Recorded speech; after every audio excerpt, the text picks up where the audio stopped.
What up, y'all? How y'all doing? Before I get started with my first movie review, I think an apology is in order. I promised that I will come out with the review like a good while back, but since then, a whole lot of things been happening to me and around me. And one thing about me is that your health comes first, your families come first, and you have to take care of your priorities before any of this internet or content creation, all of this hoopla that I be seeing going on a lot. You got to take care of real life first before you ever set foot on the internet and try to do other things. It's all about your priorities, or at least that's the way I look at it. So I just like to say I apologize to everybody that's been waiting. Here it is, y'all. I hope y'all enjoy. But without further ado, this is my first movie review of Traci Townsend. Enjoy. The following program is rated TV MALS. It contains strong language, sexual situations, and nudity. It is intended only for mature audiences. Viewer discretion advised.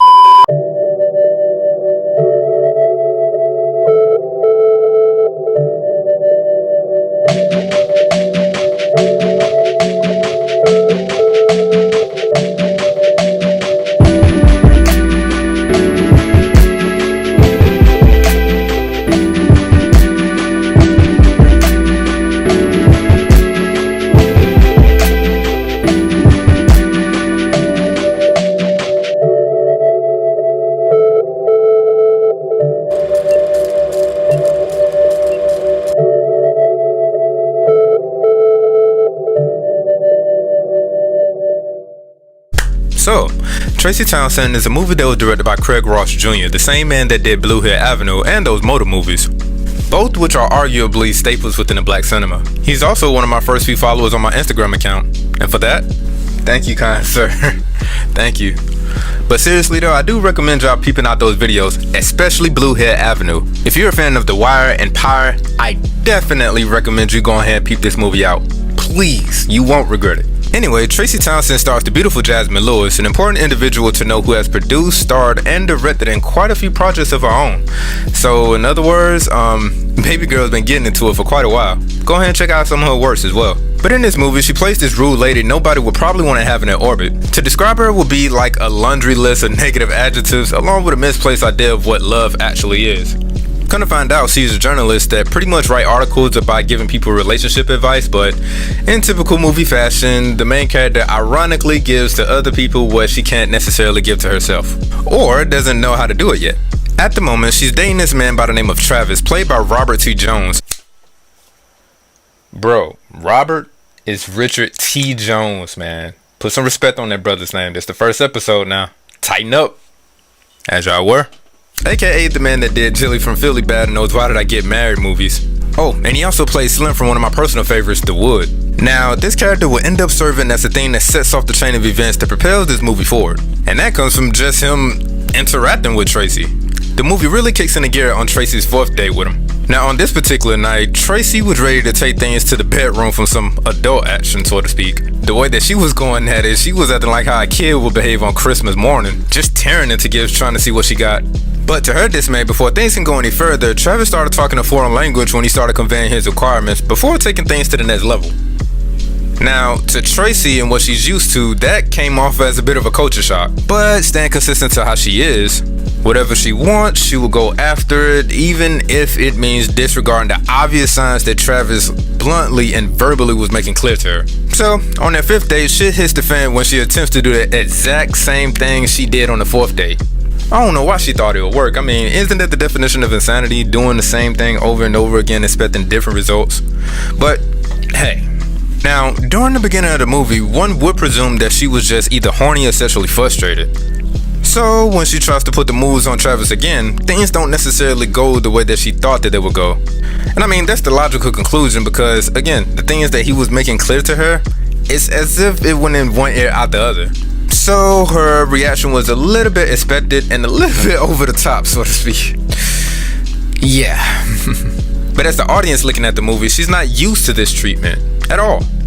It's like she couldn't comprehend how Travis would not give in to this primitive nature just because she's showing all the proper ingredients to incentivize such behavior. And let me tell you, this movie does not hesitate in showing you just how delectable those ingredients she's working with are. But just like Dr. Umar said, Black women are beautiful, but let me refocus. Black women are beautiful, but let me refocus. So when she doesn't get her way, she reacted as most people would react when their regular scheduled programming is always getting their way. In this case, she just lashes out with insults, accusations, and other things, saying as though her old tricks that would have probably worked on other people ain't working on this brother here. I mean, she even goes as far as to say, "Oh my God, you're gay, aren't you?" I'm leaving. This is something to note as far as like character development goes. Looking at Travis behaves like a man that's trying to build a strong relationship on principles and not just on simple desirables like sex.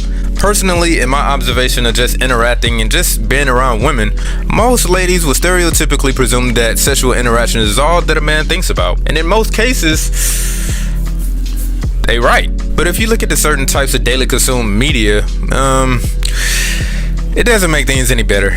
But then again, on the opposite end of the spectrum, you have some ladies that understand their appeal, weaponize it, or utilize it as a means to accomplish their agendas. It's just how it is. This is what we call the psychology of strategic marketing, which people practically use every single day on their social media account. Have you been on Instagram recently? But amongst us men are fully mature ones that are attracted to a good woman's mentality, their compatibility, and her interests, where if combined with his interests, both could invest together into something that's constructive that maybe can be used as a foundation to not only enrich each other's lives in some aspects, but also to accomplish feats where if they were separate as individuals, they may not have the resources, knowledge, patience, nor strength to reach.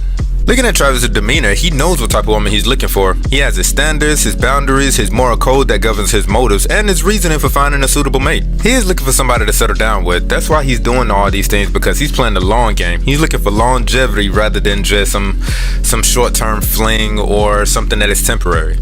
But Traci, on the other hand, is behaving like somebody that needs to mature a bit. So after that drama-filled night, she meets up with her best friend by the name of Seal, who is played by the lovely Miss Mary Moreau, and they begin to conversate about why any of Traci's past partners that she was involved with refrained from asking for her hand in marriage. Now, to be fair in regards to marriage, Traci has the mindset that many people have when they get up there in age. You begin to see friends and family members finding their significant others, getting married, starting families, buying houses, going on trips, doing all of these things. Due to social media and depending on the people that you're following that's together with someone, spamming your whole entire timeline, you're just going to be seeing nothing but pics and videos of them going on adventures. And if you're single, this only intensifies the want to experience the idea. Get what I said? The idea, because what you see and what you perceive may not always be the reality. But as I said, people just want to experience the idea of what's purposefully being advertised to you. There are a lot of ladies out there, I'm sure, that want to be married, but Traci's character is the archetype that serves as a good example of how your ego and bad attitude can get in the way of being in a meaningful relationship with another person. Now, I could go deeper into the subject of what I believe to make a good, substantial, and traditional relationship and its components. Actually, I may be doing a little bit of that at the end of this review. However, there are other people that are out there that can better convey the intricacies of such topics whom I would recommend you checking out. Links will be in the description. But back to the review. Now, with all the concepts that I've discussed, Seal is the character that understands and recognizes how some of Traci's choices and behavior might have led to her present dilemma. But unfortunately, Traci is the one that can't seem to wrap her mind around these things. Actually, let me talk about the character Seal for a moment. At the start of this movie, to me, Seal came off a bit, interesting. Come to find out, she is probably the one who drops the most wisdom and knowledge throughout this whole entire film. Seal is the anchor that keeps Traci grounded when she's going off the deep end. My heart goes out to her because I can clearly see that being her friend alone is no easy task, let alone a feat to try to accomplish. It's not for the weak of hearts. Seal's character is the epitome of a friend accepting another person despite their tendencies and having the patience to deal with their bullshit. And quite honestly, I think every ratchet friend needs to have that one friend that's in their circle that literally knock them upside the head and ask what you're doing.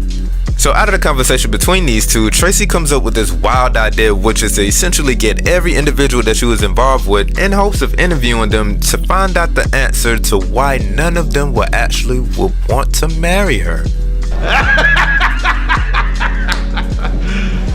You serious? Crazy, right? So from here on out, we skydive deep into the rabbit hole, which is her past, semi-Uncle Scrooge style, but without the supernatural element of ghosts. But metaphorically speaking, the ghost in this film probably would be the backlash from her decisions from dealing with the skeletons in the closet. But in this case, it could be considered a mortuary or a graveyard. You can take your pick. But the thing the viewer finds out is just literally how I don't even know how I can say this. How fucked up Traci really is. Like, I get it. In the beginning, I thought that she was just annoying, but that's just the surface level of it. I mean, damn, girl. So as Traci begins to interview her past entanglements, the viewer is presented with a bit of a glimpse of how each relationship was like during their time with her.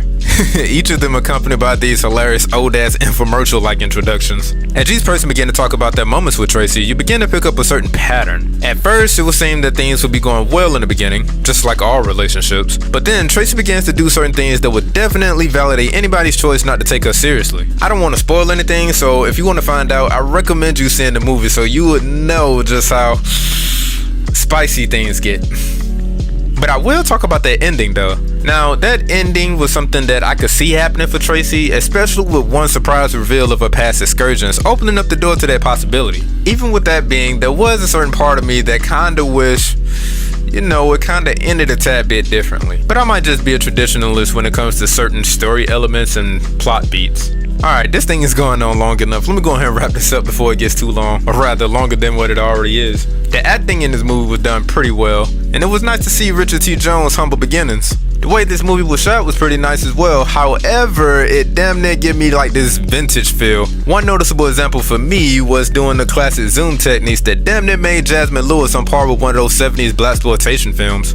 For whatever reason, my mind went straight back to Pam Grier on some of these shots. But on my final thoughts, Traci Townsend is a cautionary tale. This whole entire movie is about coming to the realization that one must hold themselves accountable for their behaviors, and how he or she may have contributed to the unwanted circumstances one may find themselves prisoners of. Getting somebody, or anything for that matter, is the easy thing. However, what you do in order to maintain it is what would determine what will survive the test of time. But as I said before, I know I sound like a broken record. Traci Townsend is a nice personification of a strong and beautiful woman that did something that took courage, maturity, and real strength to do, which was simply looking in the mirror and accepting the bad parts of herself and acknowledging the fact that she may not be all what she crops up to be. I remember some time ago, my mentor told me something. He told me that expectations minus reality equals a mature revelation, often uncomfortable.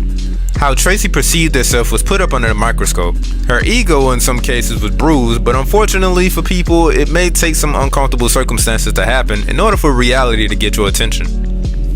I don't know why people are like that, but they just stubborn. There is no such thing as a perfect person. Even the person or the people that many may believe has everything figured out, or seems to be very well off, got baggage that they wrestle with on a daily basis. Some are very well hidden, while others are a little bit more obvious than others. We as humans have our flaws, but it's how a person continuously work on themselves that open doors to what you need and sometimes what you want out of life.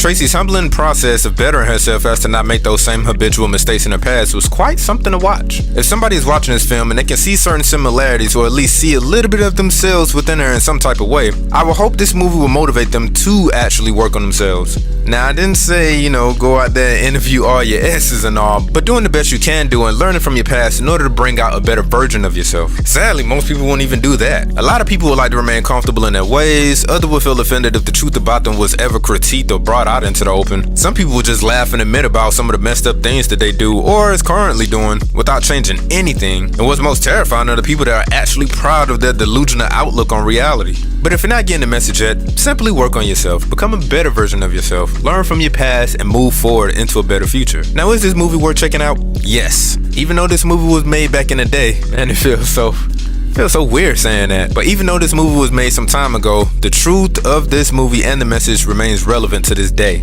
Especially in these days and times when so many Traci archetypes have been created by social media.